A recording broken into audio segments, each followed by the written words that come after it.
On veut tous bien faire pour la planète. Mais franchement, comment s'y retrouver dans cette jungle d'étiquettes vertes et de promesses écologiques? Le vrai souci, c'est que parfois, même avec les meilleures intentions du monde, on peut se tromper et faire pire que mieux. Ah, le grand classique. Sac papier ou sac plastique? On se pose tous ce genre de questions. À première vue, la réponse semble évidente, mais est-ce si simple? La plupart du temps, la réalité est bien plus complexe.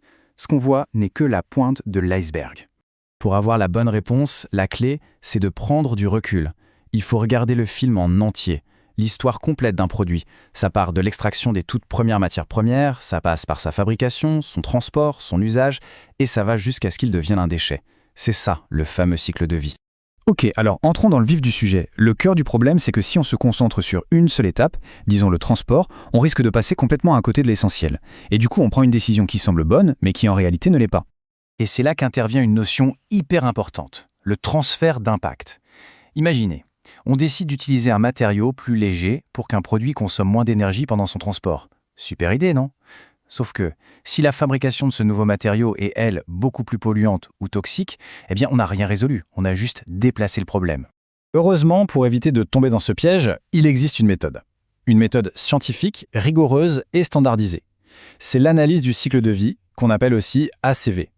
C'est un peu l'outil détective qui permet de voir toute l'histoire, y compris les impacts cachés. Donc, ce qu'il faut bien comprendre, c'est que l'ACV, ce n'est pas juste une impression. Non, ça quantifie, ça mesure. On prend tout en compte, depuis le minerai qu'on sort de la terre jusqu'au recyclage ou à l'enfouissement du produit final. C'est l'approche bien connue du berceau à la tombe.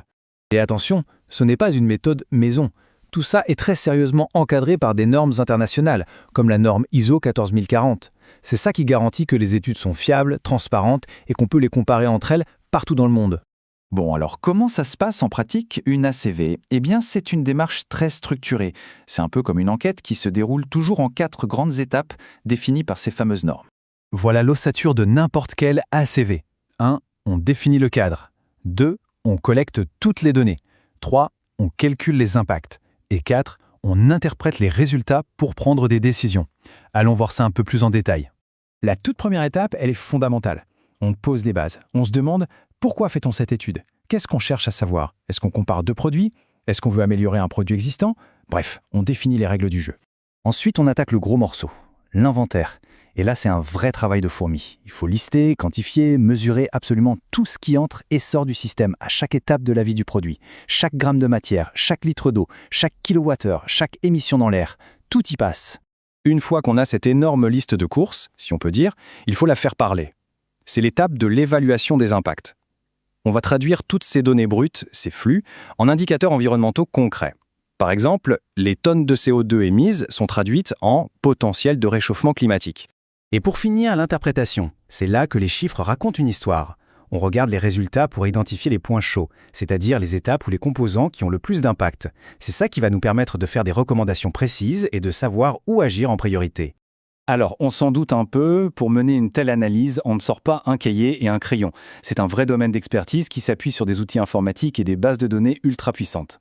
Pour faire leurs calculs, les experts s'appuient sur des bases de données gigantesques. La plus connue s'appelle EcoInvent. Pour vous donner une idée, elle contient plus de 20 000 jeux de données qui décrivent des milliers de processus, de la fabrication d'une vis à l'impact d'un kilomètre en camion. C'est une encyclopédie mondiale des impacts.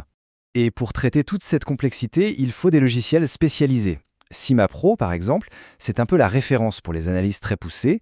Gabi est très populaire dans l'industrie.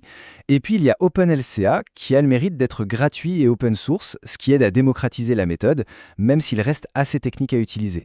Ok, c'est super tout ça, mais au-delà de la technique, à quoi ça sert concrètement? Pourquoi est-ce que cette méthode est si cruciale aujourd'hui, pour les entreprises comme pour nous tous? Eh bien, les applications sont partout. C'est le moteur de l'éco-conception qui consiste à penser à l'impact d'un produit dès sa conception.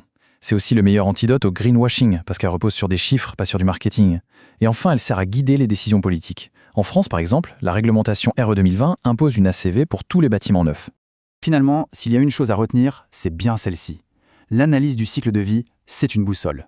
Une boussole qui nous aide à naviguer dans la complexité du monde en remplaçant les intuitions et les idées reçues par des faits, par des données. Elle nous donne le pouvoir de prendre des décisions vraiment éclairées. Et ça amène une toute dernière réflexion. Maintenant qu'on a cet outil pour voir l'invisible, quelle est l'histoire qui se cache derrière les objets qui nous entourent au quotidien? Quel est le véritable cycle de vie des choses qu'on utilise en ce moment même? La réponse pourrait bien nous surprendre.